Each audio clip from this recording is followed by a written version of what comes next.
ఇంకా మంచు family fight అలానే కొనసాగుతోంది. మోహన్ బాబు, విష్ణు వర్సెస్ మంచు మనోజ్ అన్నట్టుగా వార్ జరుగుతోంది. ఈ సమయంలో మరొక ఆడియో విడుదల చేశారు మోహన్ బాబు. కుటుంబ సమస్యల్లో తమ అనుమతి లేకుండా ఇతరులు జోక్యం చేసుకోవచ్చా అంటూ ఆయన ప్రశ్నించారు. తాము నటులం కాబట్టి మా విషయాలు ఉన్నవి లేనట్టుగా చెప్తున్నారని అన్నారు. మనోజ్ రాత్రి 8 గంటలకు గేటు తోసుకుని రావడం తప్ప రైటా అని ప్రశ్నించారు. తమ కుటుంబ సమస్యను చిలువలు పలువలుగా చూపిస్తున్నారని మండిపడ్డారు మోహన్ బాబు. సభ్యకరంగా వాళ్ళని కొట్టుంటే డెఫినెట్గా నా మీద 50 కేసులు కాదు 100 కేసులు పెట్టి నన్ను అరెస్ట్ చేయొచ్చు.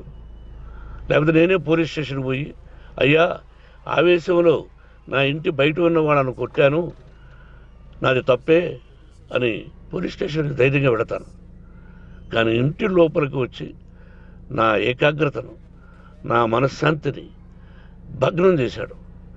ఆల్రెడీ నా బిడ్డ చేస్తున్నాడు, అయినా నీ కన్నబిడ్డ, ఎప్పటికీ నీ కన్నబిడ్డే. ఏదో ఒక రోజున న్యాయం జరుగుతుంది. నేను చేసినది తప్పు, కొట్టినది తప్పు. ఏ సందర్భంలో కొట్టాల్సి వచ్చింది? మీ ఇంటికి దూరితే ఒప్పుకుంటారా? మీ ఏకాగ్రతను భగ్నం చేస్తే ఒప్పుకుంటారా? మీరే ఆలోచించండి. పోలీసు ఉద్యోగస్తులే కదా, న్యాయంగా ఉన్నారు కదా. కానీ గత 4 రోజులుగా ఏవేవి జరుగుతున్నదని అందరికీ తెలుసు. కుటుంబ సమస్యల్లో